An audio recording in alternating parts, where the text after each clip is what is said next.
The Washington Post reports that by next month, President Obama's re-election team could firmly be in place, and the president could be the first candidate to spend $1 billion on his campaign. Meantime, in Iowa, tonight, a group of rumored presidential hopefuls are gathering for what's being called a presidential forum. The list includes Newt Gingrich, Tim Pawlenty, Rick Santorum, Herman Cain, and Buddy Roemer. One possible GOP candidate who won't be there, former Massachusetts Governor Mitt Romney, hinted that he certainly might be running. Well, the next president's going to have to clean up the red tape and the bureaucracy and the mess that's been left behind by this administration. It's simply choking the job creation in our country. And I should tell you, I like President Obama, but he doesn't have a clue how jobs are created.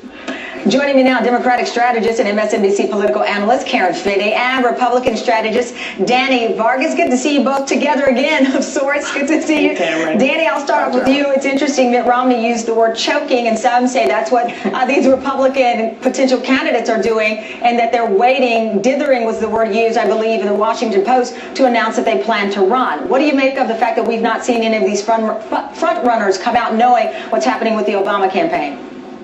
Well, this is probably going to be one of the most wide-open primary races for the Republican Party since probably 1952. We've got probably nothing less than about 15 candidates that are already testing the waters, checking to see if they can win a primary, if President Obama is beatable in 2012, and seeing if not, if they can position themselves to have a strong race in 2016. And I would classify them in three categories: the populists, the pragmatists, and the libertarians. And we've got a number of folks. I think Republican traditionally look at whose turn is it next. I think if that's the case, then Mitt Romney is probably positioned to be that. But there you've got a lot of pragmatic governors that are vying for the slide, as well as a few libertarians. So you've got some dark horses in the race as well. Danny, let me follow up on your comparison of dipping your foot in the water, if you will. But at some point, you've got to jump in the water, and you have to get in if you're going to do so. How much longer can these hopefuls wait around? I mean, by all accounts, I think people widely assume that Romney will certainly run. To your point, the field is open, but you've got to get in the game to win the game. I think we'll see over the next 2 to 3 months a number of these candidates actually stepping up and making at least the exploratory committees more formal, so that they can actually begin collecting money and getting involved in some of the conventions and some of the primary related events out there throughout the country. You've got some really interesting candidates too. People like Gary Johnson from New Mexico, who's more of a libertarian candidate who do well at CPAC, but you've also got Mitch Daniels, Haley Barbour. But I think there are a number who are testing the waters more from a visibility perspective. I don't think Sarah Palin's going to run, for example, but I think she's out there getting the visibility. A lot of people agree with you probably on that, Danny. Let me bring in Karen. Danny brings up the money. You look at $1 billion campaign. That is staggering, but the Obama folks are getting ready for this, and they're getting ready in a big way.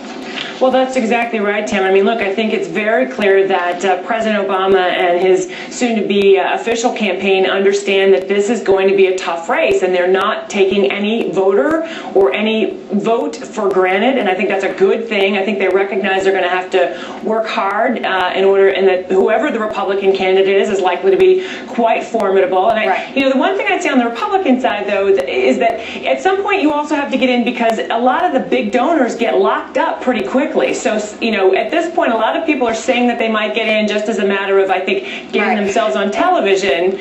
But at some point, you really do have to show if you're serious, if people are going to really write that check. And in that Washington Post article, Karen, it cites the strategy by the Obama administration really focusing on states, for example, Arizona. Now that John McCain is not a candidate, they see that state as winnable, not wanting it all to rest on Florida, for example, as well.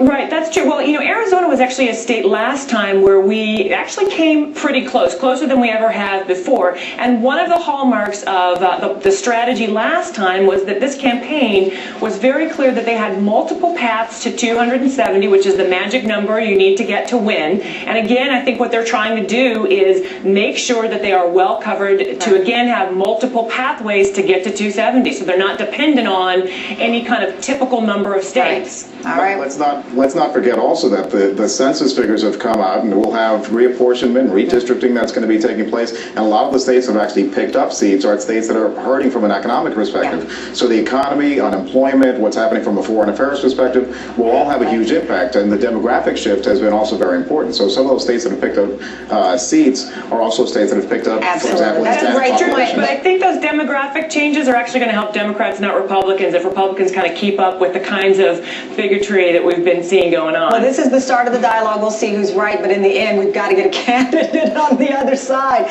so that we can talk in more specific terms. Thank you both. Greatly appreciate it.